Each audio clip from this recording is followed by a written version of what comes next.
तो वृंदावन की कुंज गली है, सब लोग इधर देखो, अब मिल जाएंगी उनको। तो कहीं भी चले जाओ आप, कुंज गली है। वृंदावन में कुंज गली है, नंदगांव में कुंज गली, द्वारिका में चलो, ब्रज से बाहर नहीं होंगी, नहीं वहां भी है। द्वारिका में कुंज गली, नाथ द्वार चले जाओ, वहां भी छोटी छोटी गली। नाथ द्वार से थोड़ा दूर कांकरौली, वहां भी छोटी गली है। और तो और आप राजस्थान के जयपुर में चले जाओ, वहां 3 ठाकुर हैं हमारे, गोविंद देव, गोपीनाथ और मदन मोहन जी, तो अभी करौली चले गए। वहां भी, जयपुर इतना बड़ा शहर, राजस्थान की राजधानी, लेकिन गोविंद देव जी के पास भी चले जाओ तो आसपास गलियां हैं। गोपीनाथ जी तो बिल्कुल गली में ही बैठे हैं। कुछ संकेत समझ में आता है कि दुनिया का व्यक्ति खुली जगह पर रहना चाहे, ठाकुर जी नेक नेक से गली में रहते हैं। ठाकुर जी संकेत करते हैं, बोले हमारो निवास स्थान देख करके ही अनुमान लगा लो, हम ऐसी जगह रहते हैं जहां से एक ही निकल सके, 2 ना आ सके। आप अपने चित्त में संसार की प्रिय वस्तुओं को भी बिठा के रखोगे और हमको भी बिठाओगे तो भैया जाम लग जाएगा। इतनी गली ही रखो चित्त में कि बस मैं ही निकल सकूं। और उसमें भी ठाकुर जी सीधे सीधे तो चलते नहीं है, ललित गति, टेढ़े मेढ़े चलते हैं, तो कहीं टकरा नहीं जाए हाथ पांव। इसलिए इतनी सी गली में भी ठाकुर जी ऐसे टेढ़े मेढ़े होकर के चलते हैं, तो मतलब अकेले ही निकल पाते हैं और कोई नहीं आ सकता उस गली में। प्रेम गली अति सांकरी, तामे 2 ना समाए, एक ही रहते हैं। तो इन गलियों में, कुंज गलियों में रहने का अभिप्राय ठाकुर जी ये संकेत कर रहे हैं कि चित्त में भी स्थान सीमित रखिए। हमने अपने चित्त के स्थानों को इतना रिक्त कर दिया है कि उसमें सब कुछ विराज जाता है। ये गांधी धाम वाले भैया भी चित्त में हैं, अहमदाबाद वाले भैया भी चित्त में हैं, बंबई वाली बहन जी भी चित्त में हैं, गोवा वाले दृश्य भी चित्त में हैं, न्यूजीलैंड भी चित्त में है, ऑस्ट्रेलिया भी चित्त में है, कश्मीर भी चित्त में है, ये बड़ा पाव भी चित्त में है, मिसल पाव भी चित्त में है, पूरन पूरी भी चित्त में है, फाफड़ा, जलेबी, खाकड़ा सब चित्त में है। ठाकुर जी कह रहे हैं फिर इतनी भीड़ के संग तुमने मैं और बैठा लिया हूं। ठाकुर जी कहते हैं भाई मेरी व्यवस्था तो ऐसी है कि मैं टेढ़ो मेढ़ो चलूं, उछल कूद कर तो चलूं, और मुंह को सीमित जगह ही चाहिए, वहां में और कोई आवेगा तो मैं नहीं आऊंगा। इसलिए ठाकुर जी कुंज गली से संकेत करते हैं कि अपने चित्त में केवल मोह विराजमान करो। और या फिर ऐसा संकेत समझो कि मैं आ गया तो कोई और नहीं आ पाएगा यहां पे। इसलिए भैया घर को वृंदावन बनाओ, चित्त को वृंदावन बनाओ, स्वभाव को वृंदावन बनाओ। वृंदावन मतलब जो केवल और केवल प्रियालाल जी के सुख के लिए विराजमान, और कोई चित्त में भावना नहीं है। ऐसा श्री वृंदावन। हेरी मेरो वृंदावन सुख धाम, हेरी मेरो वृंदावन सुख, प्रिया लाल को लाड़ लढ़ावत, प्रिया लाल को लाड़ लड़ावत, सब विधि पूर्ण काम, सब विधि पूरन का, हेरी मेरो वृंदावन सुख धाम, हेरी मेरो वृंदावन सुख धाम। ऐसा वृंदावन। तो इन 4 दिवसीय जो ये ब्रज विलास का आप भाव सुन रहे थे, ये सब जगह नहीं कहा जाता। कोई मुझे बोल रहे थे महाराज जी आप और कथाओं में बड़ी ज्ञान की भी चर्चा करते हैं, अन्य अन्य भक्तों की स्तुतियों की, इस बार आपने यहां नहीं। ये भागवत जी थोड़ी हुई हैं भैया, भागवत जी में वो सब चर्चाएं होती हैं। यहां तो ये भागवत जी श्रवण करने के बाद का विषय हम सुन रहे थे। भक्ति ज्ञान वैराग्य चित्त में स्थित हो गया, चित्त बिल्कुल पवित्र हो गया। अब प्रियालाल जी की नित्य लीला का दर्शन। और ये लीलाएं आपके लिए नहीं की हैं ठाकुर जी ने, मेरे लिए नहीं की हैं, ये अपने लिए की हैं। ये वो लीलाएं हैं जो ठाकुर जी अपने सुख के लिए करते हैं, अपने आनंद के लिए करते हैं। वो परमात्मा है, वो परब्रह्म है, उनको करने की आवश्यकता नहीं, ये उनकी निज केली है। इसका बखान इन मंचों से भी नहीं होना चाहिए। मैं बहुत कम करता हूं, साल में 1-2 बार, 3 बार। अब इसके बाद लंबे समय तक ब्रजविलास नहीं होगा, वो केवल कथा होगी, भक्ति मार्ग की चर्चाएं ज्यादा चलेंगी, क्योंकि ये ठाकुर जी का निज विलास है। अब भाई दफ्तर में व्यक्ति ऑफिसर बन करके आता है, ऑफिस का मालिक हेड बन के आता है, पर घर में तो वो निज के लिए करता है ना, वो निज भाव से रहता है। और कोई उसकी निज बातों को ऑफिस में आकर के बता दे तो एक आध बार अच्छी लगती है, बार बार नहीं। इसलिए ये निज के लिए है। आप लोग सौभाग्यशाली हैं कि आप सुन रहे हैं इन भावों को, पर इन भावों में कदापि सांसारी भावना मत ले आइएगा। बस हम बहुत डर डर के सुनाते हैं भाव, कई भाव तो सुनाते ही नहीं है कि कहीं किसी के चित्त में संसारी भावना नहीं आ जाए, कहीं किसी के चित्त में ये नहीं आ जाए अरे वृंदावन कृष्ण चंद्र तो ऐसे छलियां हैं, ऐसे हैं, ऐसे हैं। ये बात आप नहीं कह सकते। आप तो बस सुनिए, चित्त में धारण कीजिए, और कहो तो भूल जाइए, चले जाओ, बस थोड़ी देर का सुख लीजिए। बस उसके प्रति कोई दुर्भाव अगर आपके चित्त में आ गया, दंड हमको लगेगा, तुमने क्यों सुनाई। इसलिए इन वार्ताओं को सुन लीजिए। और ये गांधी धाम में हुआ इसलिए कह रहे हैं, कहीं जैसे नासिक में कथा हुई वहां कहते हैं, गिरिराज जी में हुई वहां कहते हैं, और सब जगह ये सब भाव प्रकट नहीं करते जहां लगता है कि योग्यता है। गांधी धाम में क्योंकि वृंदावन रसामृत पद प्रकट हुआ है, इसलिए गांधी धाम में व्रज भाव ज्यादा प्रकट करते हैं।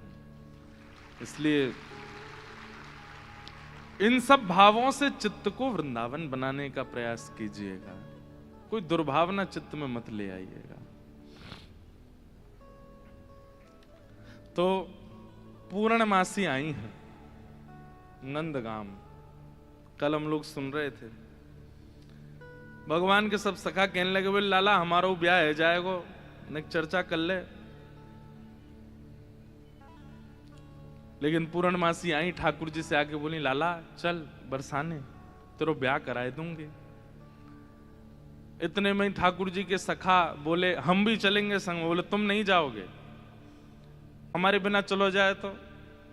लाला बोल दे, या तो सखान के संग जाऊंगा, नहीं तो नहीं जाऊंगा। पूर्णमासी खड़ी है, लाला बरसाने चलेगो। सोई ठाकुर जी बोले, हाँ मैं तो चलूंगा। और ये सखा, इन्हें रहने दो भले यहीं पर, मैं अकेलो चल दूंगा। सखा बोले, अरे लाला तेने सबरी हमारी यारी दोस्ती सब नष्ट कर दी है, नेक में हामी भर दी। बोले तुम तो बूढ़े है गए, तुम्हारा तो ब्याह भयो नहीं, मैं तो कर लूंगा अपनो, मैं तो जाऊंगा। लाला ऐसे मत करें, हम ले चल संग में। कैसे सखा है ठाकुर जी के, पहले तो ठाकुर जी पे इतना भरोसा कर लेते हैं कि हमारे बिना कहीं जाएगा नहीं, ठाकुर जी उन्हीं को छोड़ देते हैं। इतने में ठाकुर जी पूर्णमासी की तरफ चले गए और जाके बोले, तुम में तो कोई एक चलेगो मेरे संग। बोले क्यों, एक क्यों चलेगो? अरे ससुराल है, कल को हमारी ससुराल बन जाएगो बरसानो, और तुम सबरे ऐसे ऐसे काम करो, तुमने ले जाके मैं नाक कटवाऊंगा अपनी, कोई एक चलो। मधुमंगल मन सुखा, तन सुखा, धन सुखा, ठाकुर जी के। अच्छा इनके नाम हो सकता है कुछ और हो, ये नाम तो ठाकुर जी ने रखे हैं। तन सुखा अर्थ क्या निकलेगा? जो तन से बड़ा सुखी है, लेकिन वास्तव में उसको देखो तो उसकी हड्डी गिनने में आ जाएंगी, शरीर बिल्कुल पतला दुबला। ठाकुर जी एक ऐसे धक्का मारे 3 कलामंडी खा जाए, तन से बिल्कुल सूखा हुआ है, उसका नाम ठाकुर जी ने रख दिया तन सूखा। अब कोई दूर से सुने तो कौन आ रहा, बोले तन सुखा आ रहा, बोले तन से बड़ा सुखी, लेकिन देखने में बिल्कुल विपरीत है, उसका नाम ठाकुर जी ने तन सुखा रखा। एक है मन सुखा, मन से जो सुखी है, लेकिन उसको देख लो तो ऐसा लग रहा है कि रो रहा है क्या, वाते ठाकुर जी जब पहली बार मिले तो ठाकुर जी बोले, ए रे तू रो काई को रो? बोले, रो ना रो, मेरो चेहरा ही ऐसा है। ठाकुर जी, अरे तू तो मन सुखा, भैया को नाम मन सुखा रख दो। एक आयो, वो 4 दिन एक ही कपड़ा ने पहने, 5-5 दिन तक एक ही कपड़ा ने पहने, ना नहावे ना धोवे। अरे तू कपड़ा ने काई गुना बदला, एक ही कपड़ा में सबरे दिना ने कार दे। बोले, लाला धोवे पड़ेंगे, श्रम है जाएगो, बड़ी मेहनत होगी। ठाकुर जी बोले, ऐसा कंजूस है, धन खर्च ना करो, या को नाम धन सुखा। तन सुखा, मन सुखा, धन सुखा। ये ठाकुर जी के सखा हैं। तो एक सखा को ठाकुर जी संग ले गए।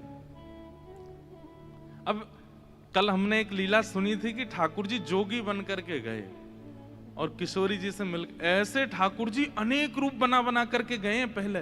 ये तो हम सीधे अब ठाकुर जी के विवाह के लिए अपने आप को दिखावे जा रहे हैं, बरसाने यहां। इससे पहले बहुत लीलाएं हो चुकी हैं। एक लीला और आती है कि एक बार ठाकुर जी श्यामा सखी बन करके गए। श्यामा सखी कैसे? ठाकुर जी ये विचार करके गए, मैं जाके किशोरी जी के मन की देख के तो आऊं। ये मेरे सामने तो प्रिय प्रिय बोले मोए, मेरे बिना ही मोए मेरे बारे में कहा बोले, मैं एक बार सुन के तो आऊं। तो ये पूर्णमासी वाली लीला से पहले एक बार और बहुत बार ठाकुर जी बरसाने जा चुके हैं। एक बार ठाकुर जी श्यामा सखी बन के गए। कैसी सखी? नीचे लहंगा पहनो है, ऊपर चुनरी पहनी, बिल्कुल यहाँ तक पूरी चुनरी लगा ली है, हाथन में बढ़िया चूड़ी पहनी है, कानन में कुंडल पहने हैं, क्षुद्र घंटे का यशोदा मैया ने पहनाई, वहां में छोटी छोटी घंटी लग रही हैं, वह को कौंधनी बना करके कमर में पहनी है, पामन में पाजेब पहनी। ठाकुर जी गए श्यामा सखी बन करके किशोरी जी के पास, बरसाने में प्रवेश कियो। सबरी गोपी कहें, आहा कैसी मनोहर चाल है, नेक सी गोपी कैसी मटक मटक के चल रही है। अरे सखी तू कौन की लाली है? ठाकुर जी तेज तो हैं बोलवे में, जो पूछे तू कौन की लाली, बोले तेरी हूं, भूल गई।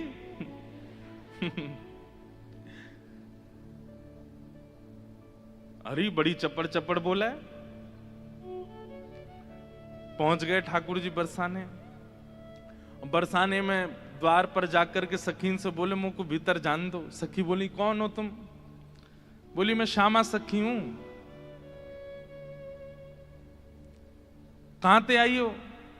बोले, पास के गांव नंदगाम ते आई हूं, और मुझ किशोरी जी ते बहुत जरूरी बात करनी है, मुझको मिलवाओ। एफ ले लो भैया।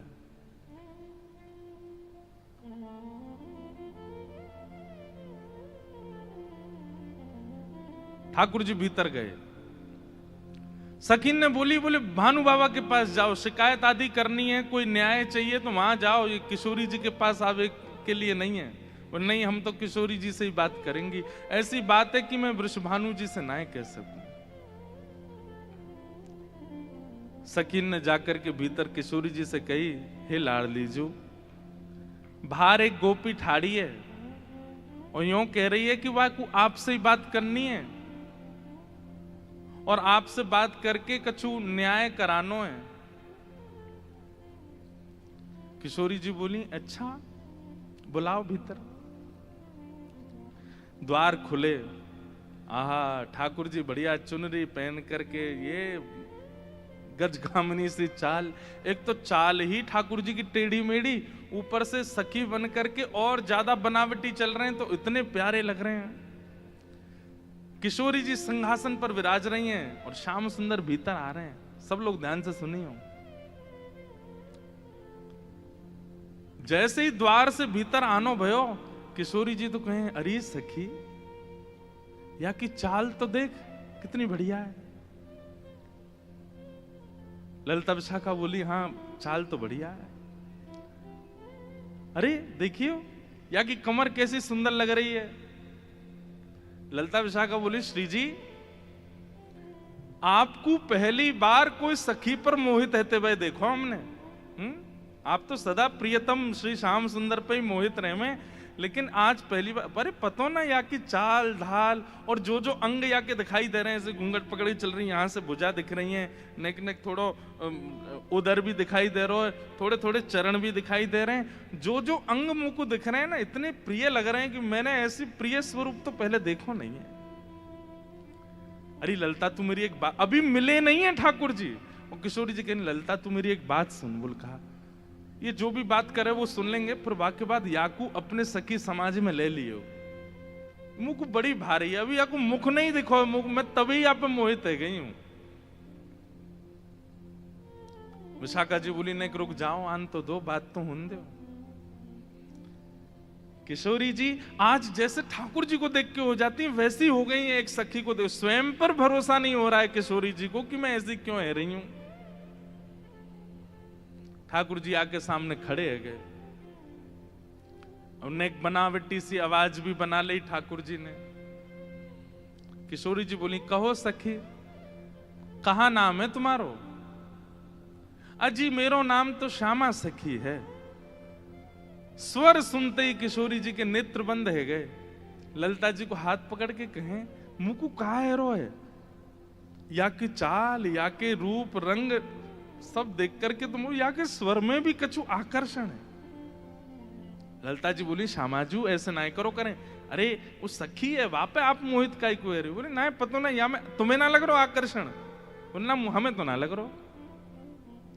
मैं एक बात कहता हूं बंधु, हमारे ठाकुर जी कैसे हैं? रूप रस स्पर्श गंध और शब्द, ये पांचों से आपको अपनी ओर आकर्षित करने की सामर्थ्य रखते हैं। आप कहो कि मैं नेत्रों से देखूंगा नहीं, तो फिर श्री कृष्ण मुझे कैसे भाएंगे? वो कान में ऐसा स्वर बोल देंगे कि स्वर से आप उनके हो जाओगे। आप कहो कि मैं नेत्रों से देखूंगा भी नहीं, कान से सुनूंगा भी नहीं, फिर श्री कृष्ण मुझे कैसे अपनाएंगे? अरे वो अपने अधरामृत को नेक कछु तिनका आपकी जिह्वा पे धर देंगे, वही से आप उनके हो जाओगे। आप कहोगे मैं नेत्र भी बंद कर लूं, कान भी बंद, मुख भी बंद, अब श्री कृष्ण मेरे कैसे होंगे? तो वो आपके बगल में आके खड़े हो जाएंगे, उनकी तन की सुगंधी नाक से भीतर जाए, वही से उनके हो जाओगे। आप कहो आंख कान नाक मुंह सब बंद कर लूं, अब श्री कृष्ण मुझे कैसे अपनाएंगे? तो वो केवल अपनी कनिष्ठ उंगली से आपके तन को छू देंगे, वही से उनके आ जाओ। वो स्पर्श ही इतना सुखदायी होगा कि आप उनको छोड़ नहीं पाओगे।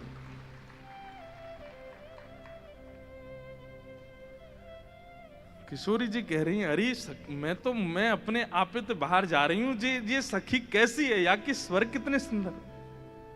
ठाकुर जी खड़े खड़े बोले अरे श्यामाजू मुंह को इतनी देर है गई खड़े खड़े, आप मेरो न्याय करोगी कि नहीं करोगी? किशोरी जी बोले अरे मैं तो ऐसे बहल गई, बताओ कहा बात है? बोले मैं आपसे आज न्याय की याचना करवे आई हूं। मैं रहूं नंदगाम में, और नंदगाम में नंद बाबा के महल की बिल्कुल समीप ही मेरा घर है।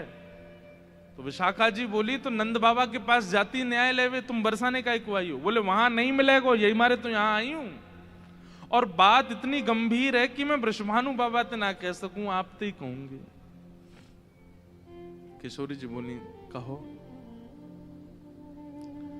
श्यामा सखी रोने लगी ठाकुर जी रोने लगे, आंसू ने पहुंचने लगे। अरे मैं कहां बताऊं, कैसे मोहते कहूं, मुंह को तो लज्जा आ रही है बतावे में। श्री जी बोली ऐसे मत करो, बताओ बताओ कहा बात है? बोले कल परसों में दही बेकवे के कायजे जाई रही, इतने में मार्ग में श्याम सुंदर आए गए।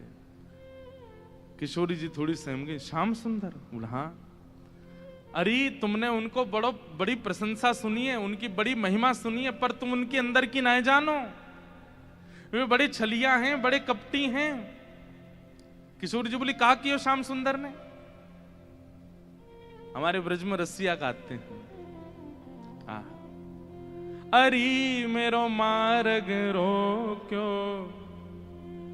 ठाकुर जी गा रहे हैं किशोरी जी के सामने, अरे मेरो मार्ग रोक्यो कृष्ण कन्हैया ने, अरे मेरो मार्ग रोक्यो कृष्ण कन्हैया अरी मेरो मार्ग रोक्यो कृष्ण कन्हैया ने अरी मेरो मार्ग रोक्यो कृष्ण कन्हैया ने अरी मोहे बड़ो दुख दीनो नंद जी के छैया ने अरी मोहे बड़ो दुख दीनो नंद जी के छैया।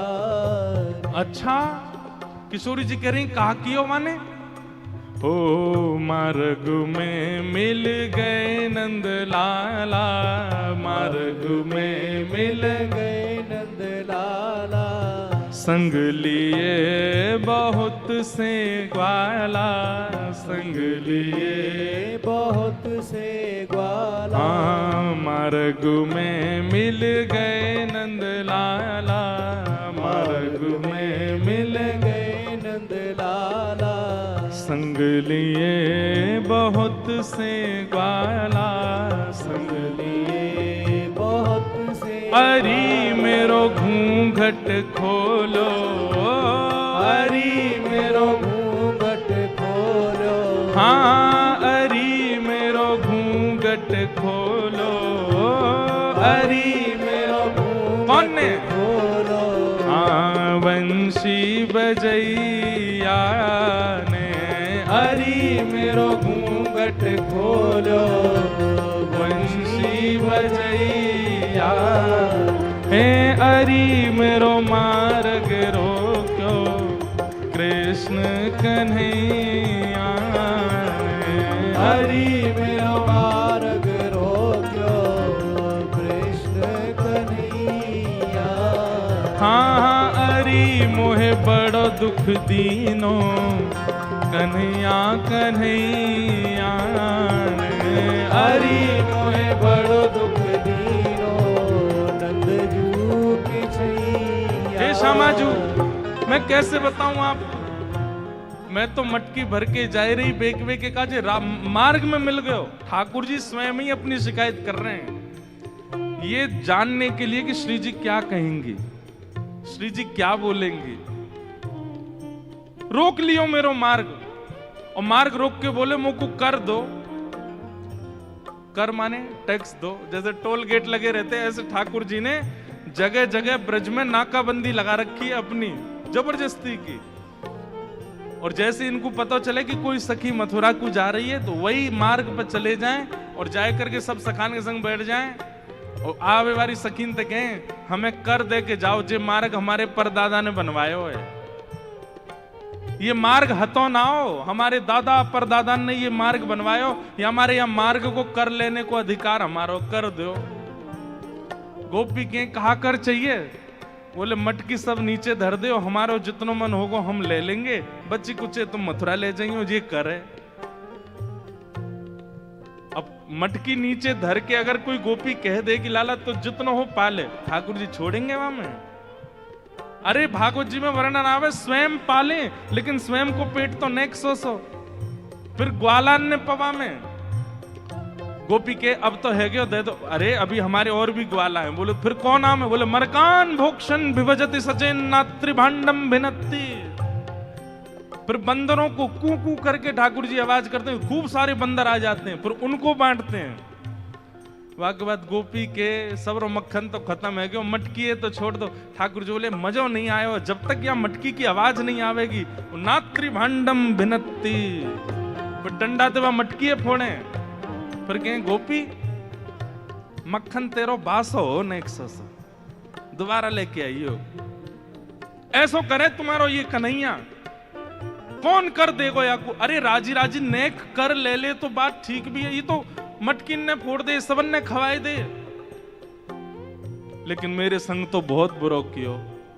किशोरी जी बोली कहा कियो बोले मेरो घूंघट उठा लियो मेरी चुनरी खींच ली मेरा हाथ मरोड़ दियो और माखन की जो पटकी मटकी माखन की जो पटकी मटकी मेरी बाह पकड़ के झटकी, मेरी बाह पकड़ के झटकी, माखन की जो पटकी मटकी, माखन की जो पटकी मटकी, मेरी बाह पकड़ के झटकी, मेरी बाह पकड़ के, अरी मेरी चूड़ी चटकी, अरी मेरी चूड़ी चटकी, हाँ अरी मेरी चूड़ी चटकी, अरी मेरी चूड़ी कौन ने? चटकी,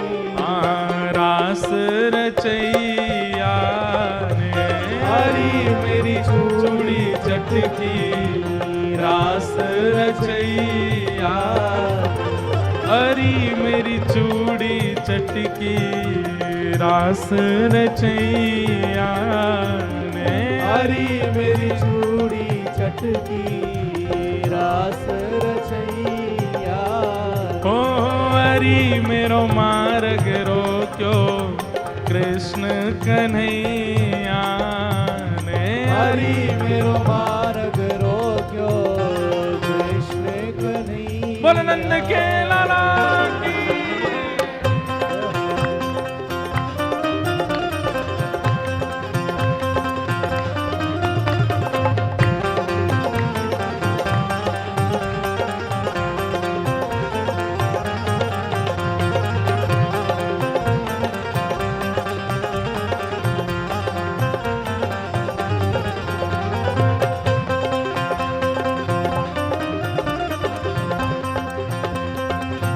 बोलो राधा रमण लाल की।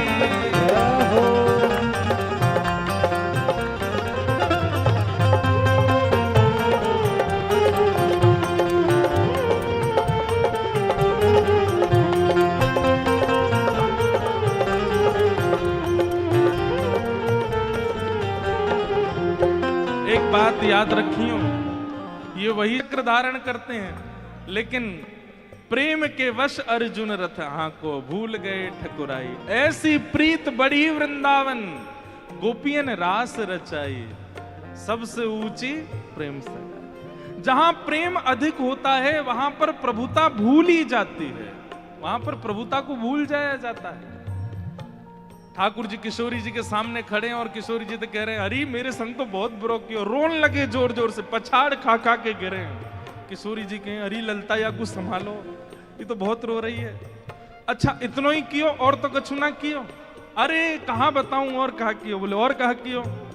पकड़ूं तो मेरे हाथ ना आवे, पकड़ूं तो मेरे हाथ ना आवे, पकड़ूं तो मेरे हाथ ना आवे, पकड़ूं तो मेरे हाथ ना आवे, अंगूठा दिखाए सरक सो जावे, अंगूठा दिखाए सरक सो जाए, हाँ अंगूठा दिखाए सरक सो जावे, अंगूठा दिखाए सरक सो जाए, अरे मोहे नाच नचायो, अरे मोहे नाच नचायो, अरे मुंह को इतनो डुलावे, इतनो डुलावे, सब मेरी मटकी फोड़ दे, मेरी चुनरी खींच दे, हाथ मरोड़ दे, चूरी ने तोड़ दे, और मैं पकड़ में जाऊं तो जन कौन कौन सी गलीन में भाग जाए, हाथ ही ना आवे मेरे। इतनो नचावे इतनो, कल तो हाँफते हाँफते मेरी सांस फूल गई। अरे मोहे नाच नचायो, हरी मोहे नाच नचायो, हाँ अरे मोहे नाच नचायो, हरी मोहे नाच नचायो, धेनु चरैया ने, हरी मोहे नाच नचायो, धेनु चरैया, हरी मोहे नाच नचायो, गैया चरैया ने, हरी मोहे नाच नचायो, गैया चरैया, हे अरी मेरो मार्ग रोक्यो कृष्ण कन्हैया ने, हरी मेरो मार्ग रोक्यो कृष्ण कन्हैया। लेकिन श्री जी मेरी एक बात सुनो। बोले कहा मैं तो चाहूं भी ना हूं कि वो मेरे पकड़ में आवे। क्यों? बिना पकड़ के इतना ऊधम मचावे। पकड़ लूंगी तो जन कहा करेगो। हाँ वह ऊधम जो बहुत मचावे, वह ऊधम जो बहुत मचावे, मेरी एक पेश नहीं आवे, मेरी एक पेश नहीं आवे। वह ऊधम जो बहुत मचावे, वह ऊधम जो बहुत मचावे, मेरी एक पेश नहीं आवे, मेरी एक पेश नहीं अरी मोहे बहुत सतावे, अरी मोहे बहुत सतावे। हाँ अरी मोहे बहुत सतावे, अरी मुहे बहुत कौन? सतावे। हाँ नाग नथैया ने अरी मोहे बहुत सतावे, नाग नथैया अरी मेरो मार्ग रोक्यो कृष्ण कन्हैया ने, अरी मेरो मार्ग रोक्यो कृष्ण कन्हैया। हे अरी मोहे बड़ो दुख दीनो यशोदा के छैया ने, अरी मोहे बड़ो दुख दीनो यशोदा के छैया। हाँ अरी मेरो मार्ग रोक्यो कृष्ण कन्हैया ने, हरि मेरो मार्ग रोक्यो कृष्ण कन्हैया। बोल छैल छगनिया गोपाल की जय। छैल छगनिया गोपाल। ऐसो कष्ट दे मोकू मैं कहा बताऊं आपको। श्री जी थोड़ी घबरा सी गई। अच्छा श्री जी को यह है कि अकेले में मुंह से कन्हैया की बुराई कर ले तो मैं सह भी लूं। ये ललिता विशाखा के बीच में काहे को बोल रही है? ये तो वैसे ही उनसे चिड़ी रहे हैं इतनो, इनके सामने क्यों कह रही है? श्री जी कह रही हैं अरे तू चिंता मत करे, श्याम सुंदर को हृदय कारो नहीं है, वो बस स्वरूप ते ने कार्य से लगे, वो ने अपनी लीलान में थोड़े से ऐसे चटक मटक से हैं, बाकी हृदय से ऐसे नहीं है। तो ठाकुर जी तो सुनने आए हैं ना कि मेरे बारे में कैसे विचार हैं श्री जी के। अच्छा आप बड़ी हृदय की जानो उनकी। ठाकुर जी कह रहे हैं आप बड़ो पता हो उनके हृदय को। श्री जी बोली मतलब ऐसो तो मुझे ना पता, लेकिन हाँ जितनो मैंने सुनो है, जितनो मैंने जानो है, वहां से मेरो अंदाजो ऐसो है कि वो हृदय ते ऐसे नहीं है, वो तो बस एक लीला करें। ठाकुर जी बोले अरे श्यामाजू तुम कहा जानो, जाको रंग कारो होवे ना, जो भीतर ते अत्यंत कारो है जाए वाको रंग भी कारो है जाए। अब तो ठाकुर जी ऐसी ऐसी बुराई करने लगे अपनी ही कि श्री जी को न क्रोध आवे, और फिर इनके हृदय के भाव सुनूं मैं। जाको हृदय बड़ो कारो रे ना, वाको रंग भी कारो है जाए। ये श्याम सुंदर केवल लीला नहीं करे, ये हृदय तो ही ऐसे हैं। मुझे तो ऐसा लगे जैसे आपने भौरा देखो है ना श्री जी, वो एक पुष्प पे बैठे वाको रस ले, फिर दूसरे पुष्प पे चलो जाए वाको रस ले, और देखो भौरो भी कारो रे और एक कन्हैया भी कारो। जे एक को कभी नहीं रह सके, ये तो सबको है। कमर भी टेढ़ी, चाल भी टेढ़ी, मुख भी टेढ़ी, और मुझे तो ऐसा लगे यशोदा मैया गोरी, नंद बाबा गोरे जी, इनको छोड़ा ना है जी कहीं औरते आयो है। ठाकुर जी बड़ी बड़ी बुराई करने लगे अपनी ही किशोरी जी के सामने। थोड़ी देर तो किशोरी जी सुनती रहीं, और थोड़ी देर बाद किशोरी जी को क्रोध आया, अपने स्थान पे खड़ी है गई, बोले ए श्यामा सखी, बहुत देर रह गई तो बोलते बोलते, अब एक नहीं सुनूंगी तो तेरी कितने मक्खन चुरा लिए, कितनी मटकी फोड़ दी तेरी। अरे ललता लेके आ भीतर तो याकू दे दे, यहाँ आ गई है रोवे के काजे, श्याम सुंदर की बुराई कर रही है, यहाँ पे खड़े है कि तू कहाँ जाने, वो कौन है? अरे पूरा ब्रह्मांड उनकी भ्रगुटी पर नृत्य करे, वो अगर अपनी भौं उठा दें तो नूतन प्रलय है जाएगो। अरे तुम ब्रजवासीन के प्रेम के काजे बेचारे यहां आए गए हैं, तुम ते नेक लीला कहा कर ली, शिकायत करवे आ गई वहां पे। और तू बड़ी श्याम वर्ण श्याम वर्ण श्याम वर्ण पे बहुत बोल रही कि जो हृदय को कारो वही स्वरूप ते कारो होवे। तू जाने कहा है वास्तव में तोए देखें लोग, मोए देखें लोग, और कोई भी दृष्टा बने या हमारे अपना स्वरूप छुपाए करके आए वे, यदि अपने वास्तविक रूप में प्रकट हो जाएं तो कोटि कोटि कंदर्प लुटावे लग जाएंगे तो भी उनके रूप की उपमा नहीं कही जा सके। उनकी बुराई कर रही है मेरे सामने खड़े है के वो टेढ़े से रहमे, वो ऐसे रहमे वैसे। तू जाने कहा है उनके बारे में। अरे इंद्रादि देवता थर थर कांपे जिनके मारे, वो यशोदा मैया और तुम सब ब्रज गोपीन के काजे सहज है गए, सरल है गए, प्रेम के अधीन है करके सब लीला कर रहे हैं, और उनकी शिकायत कर भी आ गई है मेरे सामने। ठाकुर जी सुन के बड़े खुश है रहे मनी मन। आहा जैसे श्री जी ने शांत है जाए, ठाकुर जी फिर एक कोई बात बोल दे, फिर श्री बिल्कुल मत बोलियो, एक शब्द नहीं सुनूंगी श्याम सुंदर के लिए। खंबायुग्निम सलिलम महिम च ज्योतिम से सत्वानि दृशो द्रुमादीन सरित समुद्राम हरे शरीरम यत्किंच भूतम प्रणमेत अनन्यम। ये पूरा ब्रह्मांड उनका स्वरूप है, उनके रोम में कोटि कोटि ब्रह्मांड लुढ़कते हैं। इस ब्रह्मांड पर कृपा करके, इस भूमि पर कृपा करके वो जन्म लेकर के नंद यशोदा के यहां आ गए, और तुम उनके महत्व को नहीं समझ रही हो। अरे कोई ऊंची पदवी पर बैठो भयो, जब प्रेम के अधीन है जाए तो वो अपनी पदवी छोड़ करके कई बार आपके संग बैठ के पान लगे, आपकी थाली में बैठ के भोजन करने लगे। कोई आपकी थाली में भोजन कर रहा हो या को मतलब वो आपसे प्रेम बहुत करे। अरे सखी तू जाने ना है श्याम सुंदर को, वो साक्षात परमात्मा है।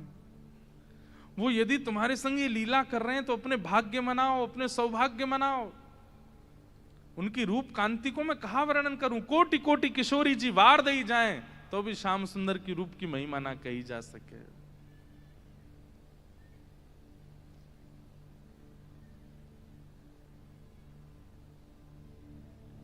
श्री हित सजनी से श्री किशोरी जी कहती हैं, जोई जोई प्यारो करे सोई मोहे भावे, जोई जोई प्यारो कर सोई मोहि भावे, भावे मोहे जोई सोई सोई कर प्यारे, भावे मोहि जोई सोई सोई कर प्यारे।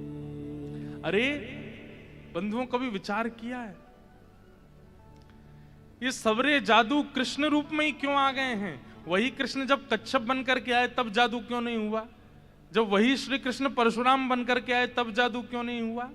जो वही श्री कृष्ण इतने सारे रूप धारण करते हैं उनमें वो आकर्षण क्यों नहीं बन पाता? किसी की निंदा नहीं है, सारे रूप अपनी जगह व्यवस्थित हैं, पूजने के अधिकारी, वंदन के अधिकारी, पर जो आकर्षण श्री कृष्ण में है वो सारे रूपों में क्यों नहीं है? क्योंकि श्री कृष्ण जी का जो ये रूप प्रकट हुआ है ये किशोरी जी को सुख देने के लिए हुआ है। अरे वो किसी सखी के संग कोई लीला भी करते हैं ना, वो इसलिए कर रहे हैं कि ये लीला किशोरी जी को पता चले और वो प्रसन्न हो जाएं सुन करके।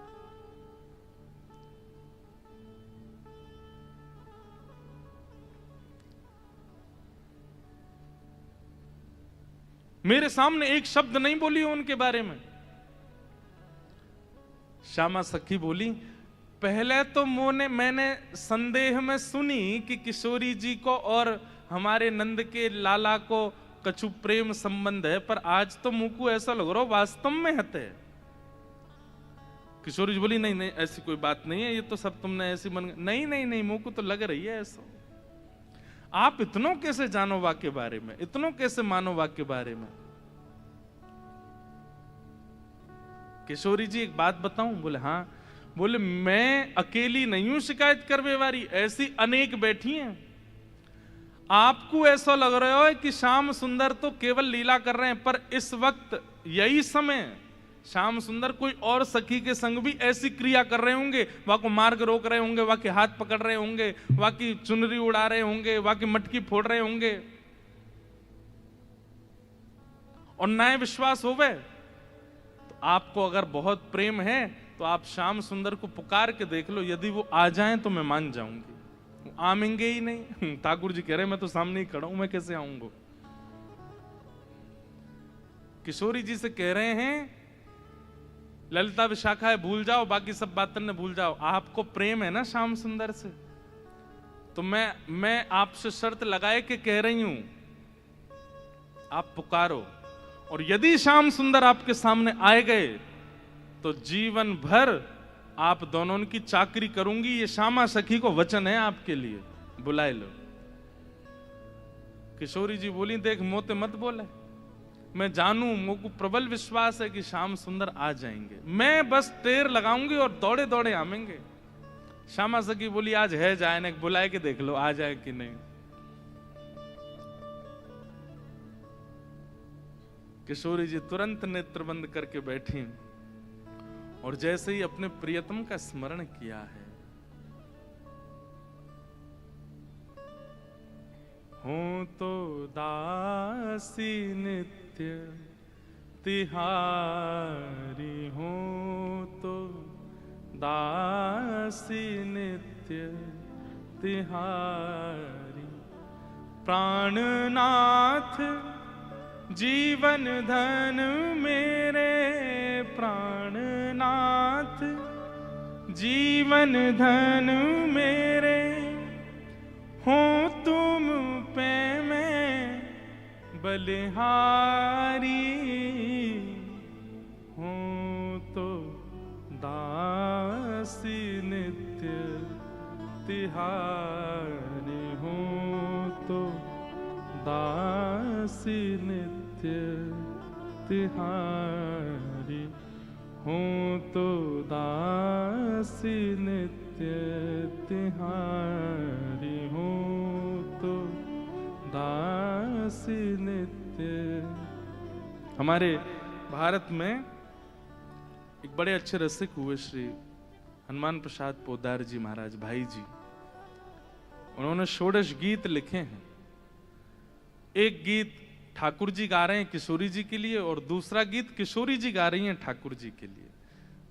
इतना सुंदर है, मेरा बहुत समय से मन है कि कभी मैं षोडश गीत पर चर्चा करूं। 16 गीत जो हमारे भाई जी ने गाए हैं बहुत सुंदर है।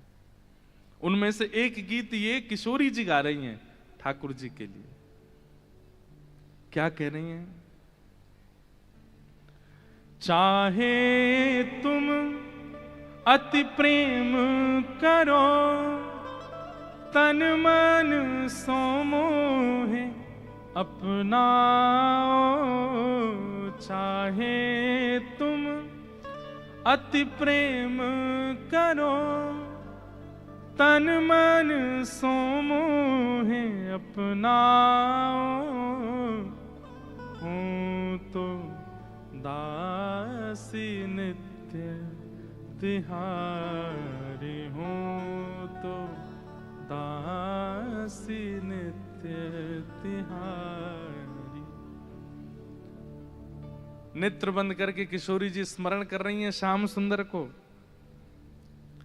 और जब कह रही हैं कि हे श्याम सुंदर मैं तो आपकी दासी हूं, जबकि ये बात गलत है। ठाकुर जी दास मानते हैं अपने आप को किशोरी जी के चरणों का, लेकिन आज किशोरी जी ने वास्तव में तो बात यह है कि जैसे ही नेत्र बंद किए हैं किशोरी जी ने और स्मरण करना प्रारंभ किया, कहां है श्याम सुंदर, कहां है मेरे प्राणनाथ, कहां है मेरे जीवन धन।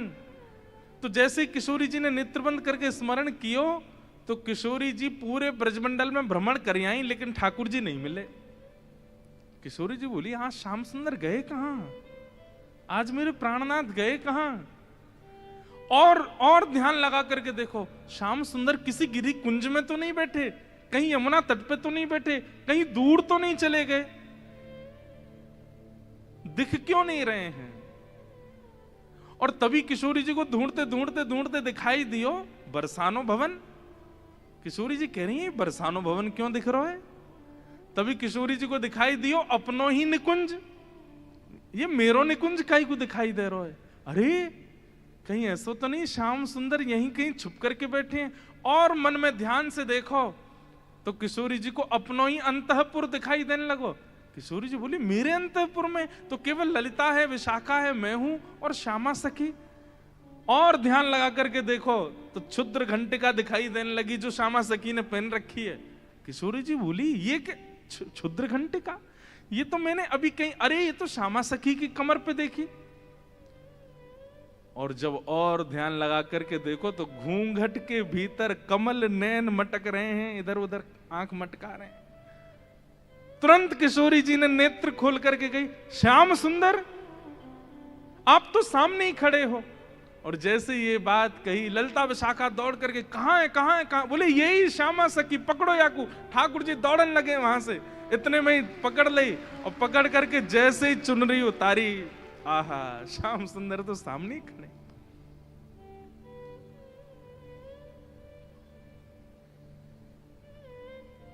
कैसा प्रेम है ये प्रेम, इसको आप संसार में घटा ही नहीं सकते हो। अब तो ललिता विशाखा पकड़ करके खड़ी हैं और ठाकुर जी की ऐसी बेणी, आहा नथ बेसर पहनी है नाक में, ऐसी सुंदर बिंदी लगा करके आए, काजल लंबो लंबो खींच के आए, अपने घुंघराले केशन की बढ़िया बेणी गूंथ करके जैसे कोई छोरी तैयार हो ऐसे बन के आए। किशोरी जी बोली पकड़ के रखो अब इनको, ने रज रज के देख तो लूं आज, हैं सामने आए के श्यामा सखी बन के अपनी बुराई कर रहे हो मुझे। अरे श्यामाजू मैं तो आपके हृदय की जान में आयो कि आप मेरे बारे में कैसी विचारधारा रखो, मेरे बारे में आपके हृदय में कैसे भाव हैं।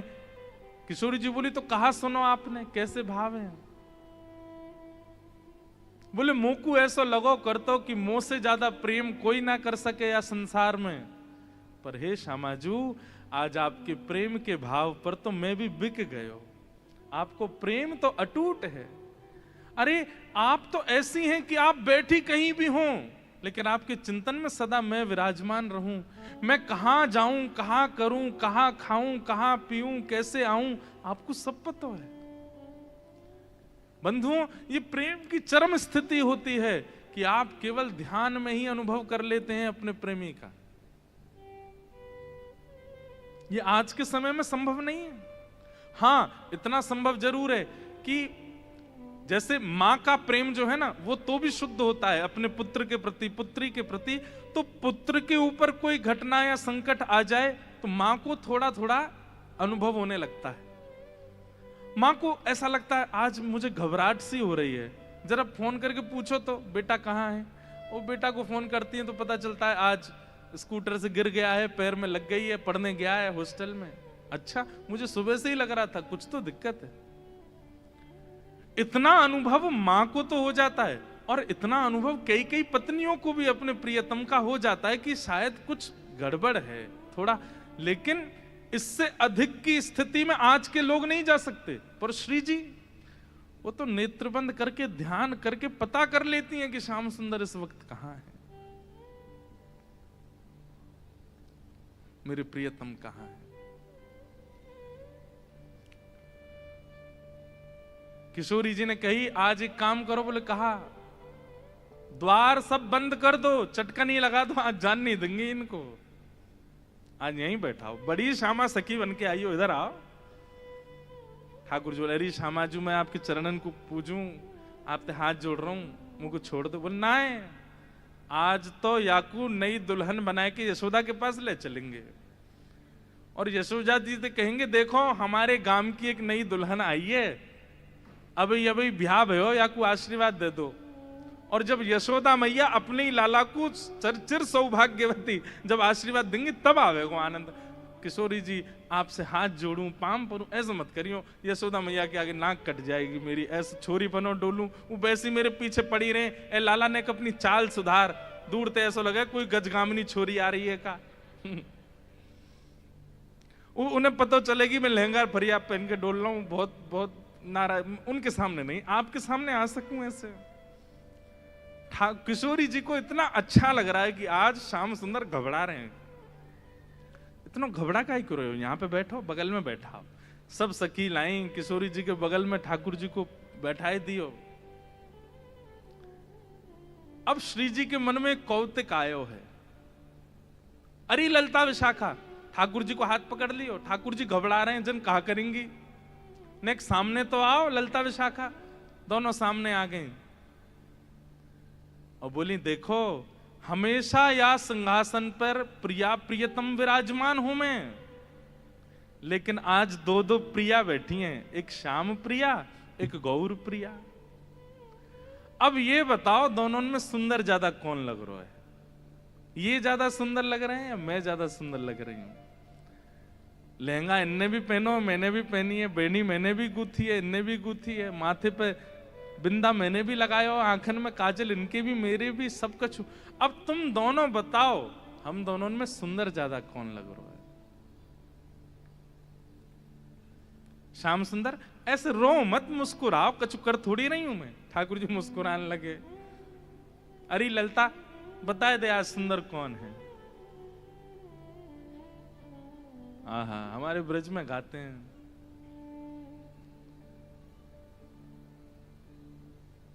कौन की अति नीकी बेसर, कौन की अति नीकी बेसर, कौन की अति नीकी बेसर, कौन की अति नीकी बेसर, कौन की अति नीकी बेसर, कौन की अति नीकी बेसर, होड़ परी प्रियतम और प्यारी, होड़ परी प्रियतम और प्यारी। हाँ, आपको समझ में आ रहा है ना भाव? पद में श्री नंददास जी कह रहे हैं, कौन की अति नीकी, नीकी मतलब सुंदर, बेसर, बेसर यानी कि नथ जो पहनते हैं। आज ठाकुर जी भी नथ, हमारे लाला नथ बेसर रोज ही पहनते हैं। इस दिन के बाद से, ये जो अब लीला आप सुन रहे, इस दिन के बाद से ठाकुर जी ने नियम बना लिया, वो पुरुषन को भी श्रृंगार करें और छोरी को भी श्रृंगार करें। इसलिए हमारे बिहारी जी आपको सदा लहंगा में ही मिलेंगे, लहंगा ही पहनते हैं रोज। साल में केवल एक बार, कौन सी तारीख को अभी निकल के गई, अक्षय नवमी, अक्षय तृतीया, अक्षय तृतीया के दिन पजामा पहनते हैं बस। उस दिन चरण दिखते हैं, उस दिन ठाकुर जी पीतांबरी पहनते हैं। नहीं तो हमारे बिहारी जी को आप 365 दिन देख लो, लहंगा में ही रहते हैं, पूरे ऊपर से नीचे तक पहनते हैं। इस लीला के बाद से ठाकुर जी ने नियम बना लिया, नथ बेसर रोज पहनते हैं।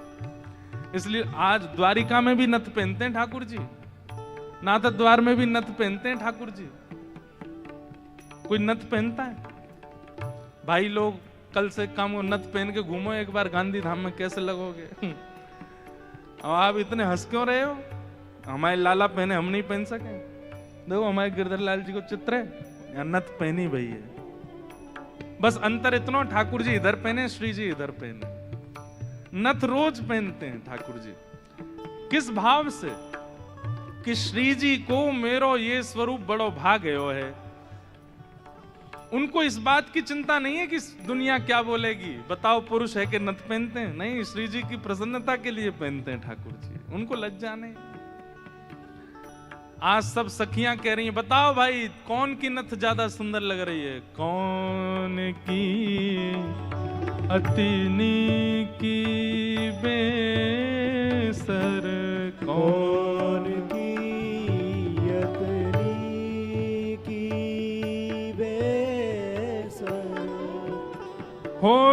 परी प्रियतम और प्यारी, और परी प्रियतम और प्यारी, अपने अपने जी की, हाँ अपने अपने जी की, हो बेसर कौन की अतिनी की बेसर, कौन की अतनी की बेसर, कौन की अतिनी की बेसर, कौन की अतनी की। कौन ज्यादा सुंदर लग रहा है। अच्छा, अब तक तो ललिता विशाखा बड़ी खुश हैं, क्यों? लीला चल रही है, हम देख रहे हैं, लेकिन अब तो किशोरी जी ने यही दोनों फंसा दी। बैठो सामने, बताओ दोनों में सुंदर कौन लग रहा है। अब ललिता जी जब श्याम सुंदर को देखती हैं तो उन्हीं पे ही मोहित हो जाती हैं, पर उनके बाद जब श्री जी को देखती हैं तो श्री जी से नजर नहीं हटती।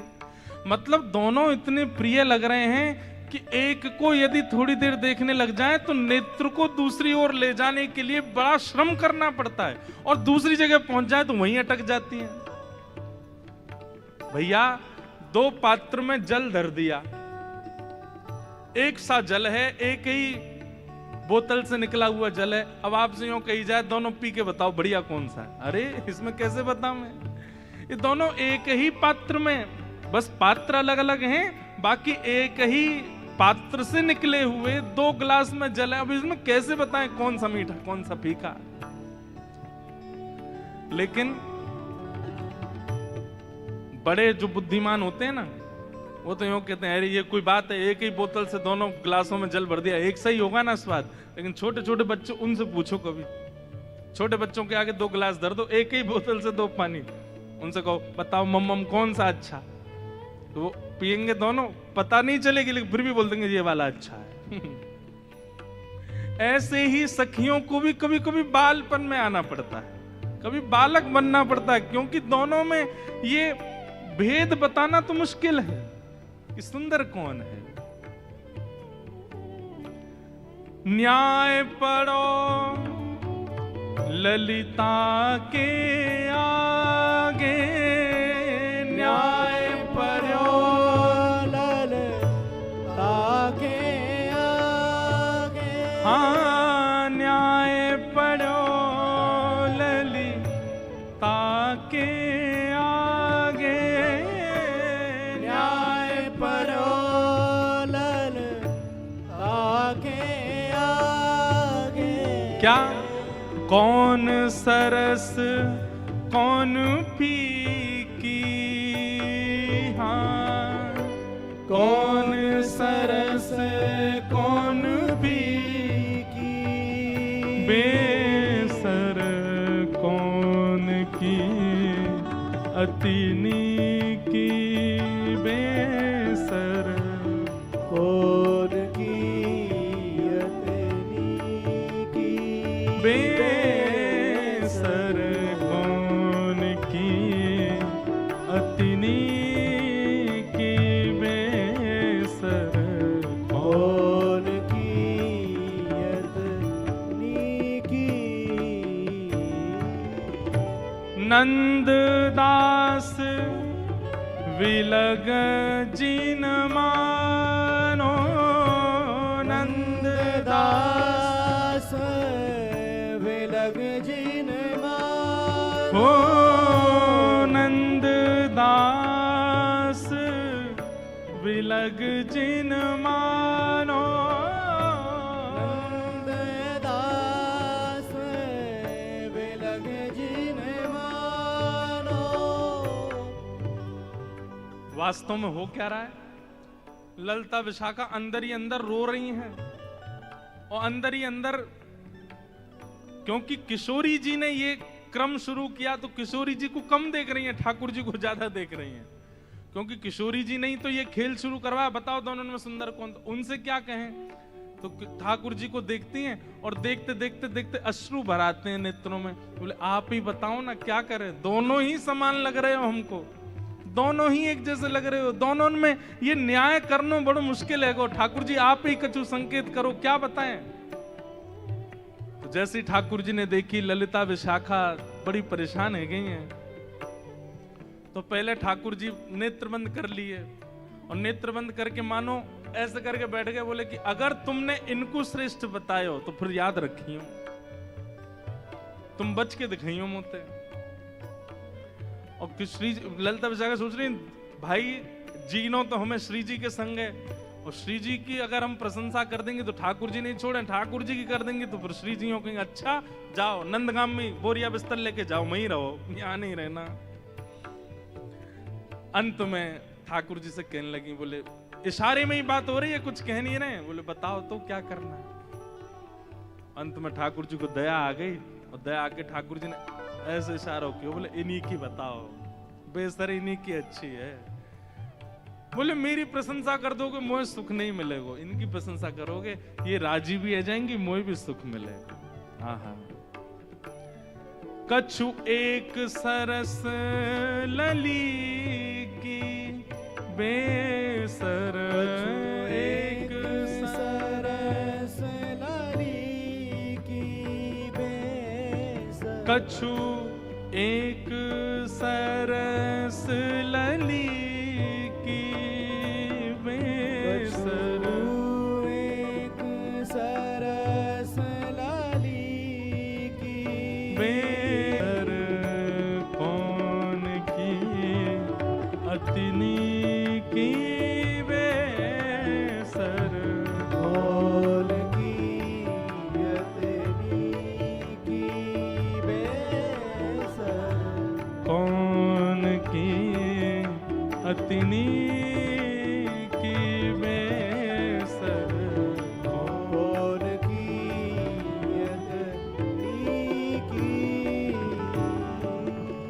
अंत में ठाकुर जी ने इशारों कर दिया, बोले इन्हीं की बेसर नी की है, यूं कह दो। और ललिता विशाखा बोली कछु नेक सरस, ये नहीं स्पष्ट बोला कि श्री जी की बेसर, श्री जी को श्रृंगार ज्यादा सुंदर है। क्या कह रही है, बोले हे नंद नंदन हमें क्षमा करियो, कछु नेक सरस लली की बेसर, आपसे नेक, नेक ज्यादा नहीं, नेक सुंदर हमारी श्यामाजू लग रही है। और ये बात कहते ही ठाकुर जी सिंहासन से नीचे आ गए कि अरे जय हो हमारी श्यामाजू की जय हो, हमारी लाडली जू की जय हो, हमारी वृषभानु दुलारी की जय हो। सब जय जयकार करने लगे। किशोरी जी बड़ी आनंदित है गई, लेकिन मनी मन सोचने लगी अरे ललता तेने गलत कियो, ठाकुर जी ज्यादा सुंदर लग रहे हैं। अब ललता जी बोले अब ये लो, ये अलग लड़ाई होगी, अब ये यूं लड़ेंगे कि तुमने मेरी काई को कह दी। तेने देखी ना, देख कैसी बेसर पहन के आए, देख कैसी भौं लग रही हैं, कैसी, तैने गलती कर दी मेरी प्रशंसा, इन्हीं की करनी तो है। आप कह रही हो तो यही सुंदर, अच्छा तो या को मतलब तेने वास्तव में ना कही, अब इनके पक्ष में चली गई। बड़ी भोली है हमारी श्री जी, बड़ी सीधी। सेवा धर्म का एक स्वरूप और होता है, हां में हां, ना में ना। हमारे सेवक जो कहते हैं वो, हमारे स्वामी जो कहते हैं उसमें हाँ है। हमारे स्वामी अगर कहते हैं रात्रि के 2 बज रहे हैं तो समझो 2 ही बज रहे हैं। हमारे स्वामी कहते हैं कि भाई बड़ी ठंडी पड़ रही है तो कंबल लाके उड़ा दो, बोले ठंडी होगी जेठ के महीना में। ये सेवक धर्म है भैया, ये सामान्य नहीं, अपनी बुद्धि मत चलाइए। आजकल के सेवक तो विचित्र होते हैं। गुरुजी ने अपने चेला से कही, चेला राम रात्रि हो गई बेटा, चलो लाइट बंद कर दो। बोलो गुरुजी आंख बंद कर लो, अंधेरा अपने आप हो जाएगा।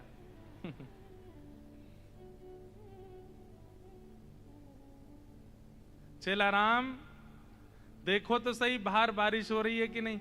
गुरुजी अभी बिल्ली आई थी तो पाम में पानी नहीं था, इसका मतलब बारिश नहीं हो रही है। इतने आलसी। चेला राम बड़ी हवा चल रही है, किवाड़ बंद कर दो। गुरुजी 2 काम मैंने कर दिए, तीसरा आप कर लो। ऐसे चेला हैं आजकल तो। सेवा धर्म कैसा है? ठाकुर जी कहें हाँ तो हाँ, ठाकुर जी कहें ना तो ना। हम एक पर्ची वाला क्रम करते हैं अपने ठाकुर जी के संग। अब तो मैं करता ही नहीं हूं। क्यों? वो ना ही करते हैं हर बात पे, हर बात पर ना बोल देते हैं। ना, ये नहीं करनो, ये नहीं करनो, इसलिए हम पूछते ही नहीं है। तो ठाकुर जी एक दिन मैंने अपने लाल जी से कि मैं अब नहीं पूछूंगा, हर बात पर ना बोल देते हो। तो उस दिन रात्रि का श्रृंगार ऐसी जोर से मुस्कुरा रहे थे, बोले मैं तो खेल हूं तेरे संग, तू जितनी बार पूछोगे नहीं बोलूंगा, तो पूछे ही मत, अपनी बुद्धि विवेक कर। तो उस दिन से हमने ये समझ लिया कि ठाकुर जी कह रहे हैं भाई अब तुम छोटी छोटी बात भी मुझसे थोड़ी पूछोगे, अपने बुद्धि विवेक से करो।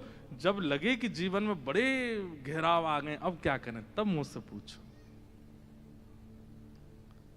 कई बार ठाकुर जी की ना में हां होती है और हां में ना होती है, समझ नहीं आता है। ऐसे प्रिया प्रियतम की मधुर लीला हुई। इसके बाद में यूं कहते हैं कि प्रिया जी इतनी भाग गई किशोरी जी ठाकुर जी के स्वरूप पे, वैसे ही ले गई ठाकुर जी को नंद भवन, बिल्कुल घूंघट ऊंघट लगा करके। और यशोदा मैया तो जाके बोली, हे यशोदा मैया, अरे किशोरी जी कैसे आई आप? अरे लाली तू कैसे आई? अरे कहा बताऊं, एक नई बहू आई है, न कि आपको आशीर्वाद दे दो। ठाकुर जी को सौगंध दे के लाई, बोलोगे नहीं?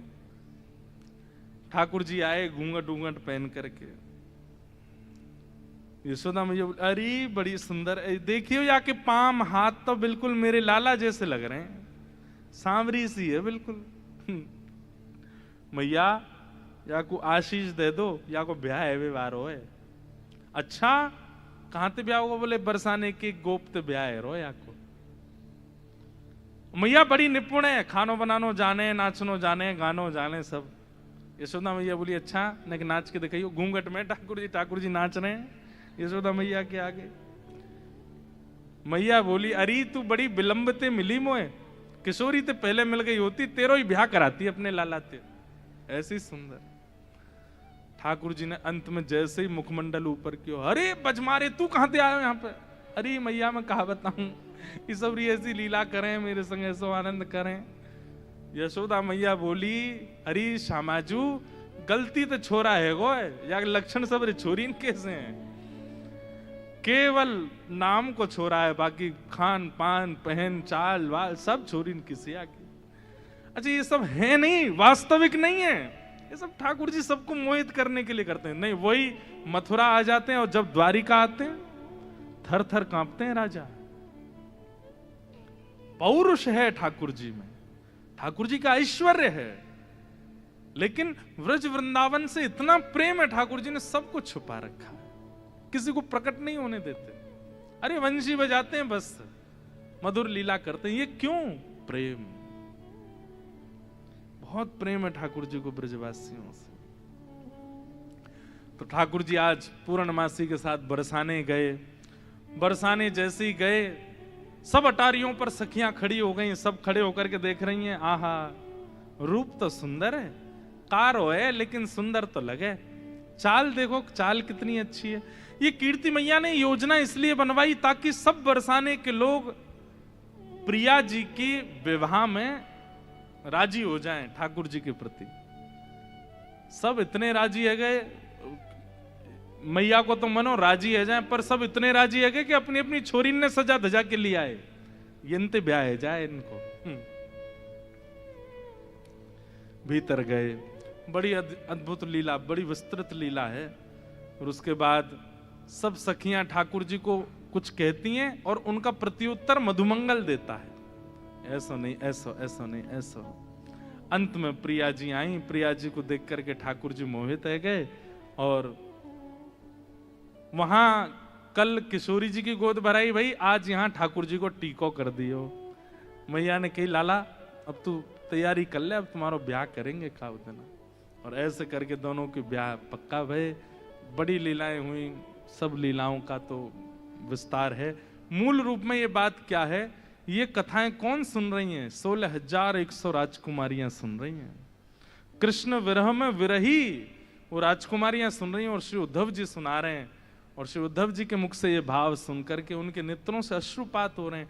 कृष्ण विरह कम लगने लगा, कृष्ण विरह फीका लगने लगा, अब तो ब्रजवासियों का प्रेम भाव वही नेत्रों से छलक रहा है। अब उद्धव जी महाराज पूछते हैं, आप सबकी अब इच्छा क्या है? कृष्ण चाहिए? बोले कृष्ण नहीं चाहिए, अब तो हमको किशोरी जी के चरणार विंद चाहिए, अब तो इन ब्रजवासियों के चरणार विंद चाहिए, या ब्रज में अखंड वास मिल जाए, बस हमें यही चाहिए और कुछ नहीं चाहिए। ऐसी भावना है। इन सब भावों के साथ बड़ी लीलाएं सब सुना रहे हैं। आज कथा का यहाँ विश्राम हो रहा है।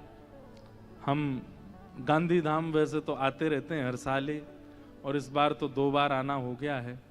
अप्रैल में भी आए, अभी भी आए। आपकी इच्छा तो रहती है, हमारी भी इच्छा बार बार यहाँ आने की होती रहती है। अच्छा लगता है। इतने वैष्णव भक्त वृंद एक साथ कथा रस श्रवण करने के लिए एकजुट होते हैं। वो बात अलग है कि कीर्तन संकीर्तन में बोलते नहीं है कुछ भी, पद पदावलियां तो गानी चाहिए पीछे, लेकिन सबका अपना अपना स्वभाव स्वरूप होता है। लेकिन आप सब लोग बड़े भाव से कथा श्रवण करते हैं। हमारी ऐसी भावना, आप रहें गांधी धाम में, तन आपका गांधी धाम में रहे, पर मन में श्री वृंदावन आ जाए, मन में श्री वृंदावन रहे। बंधुओं, ये लीलाएं बड़ी गुप्त हैं, बड़ी गोपनीय लीलाएं हैं।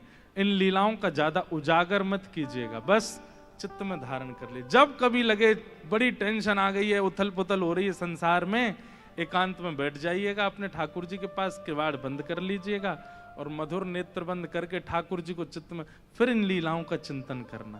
कैसे ठाकुर जी श्यामा सखी बन के जाते हैं, कैसे ठाकुर जी मयूर बिहारी बन के जाते हैं, कैसे ठाकुर जी जोगी बन के जाते हैं, क्या क्या लीलाएं करते हैं, कैसे किशोरी जी ठाकुर जी की बंशी बजाती हैं, आदि आदि। ये सब लीलाएं हैं। इनका चिंतन करते ही ऐसा लगेगा कि संसार में कोई कष्ट है ही नहीं, दुख है ही नहीं, सब आनंद है। तो बस इन लीलाओं का चिंतन कीजिए और राधे श्याम का भजन कीजिए, युगल नाम का भजन आश्रय लीजिए। मेरो एक प्राण धन एक ही जीवन, मेरो एक प्राण धन एक ही जीवन, नंद नंदन मोहन राधा रमन, नंद नंदन मोहन राधा रमन।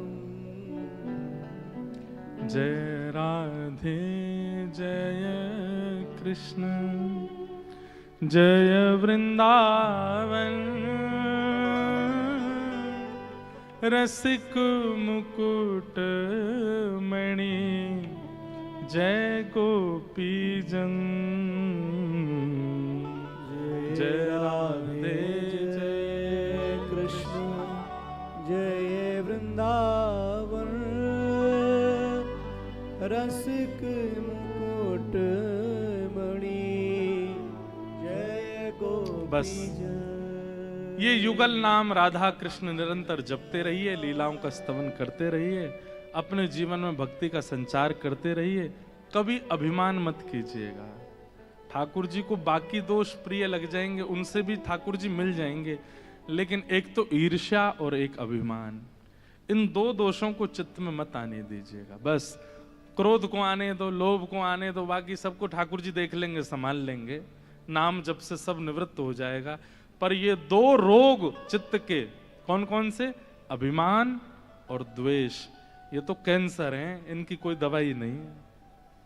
ये तो हो जाते हैं तो फिर तो किशोरी जी प्रिया जी प्रसन्न होंगी तो ही आप ठीक हो सकते हो।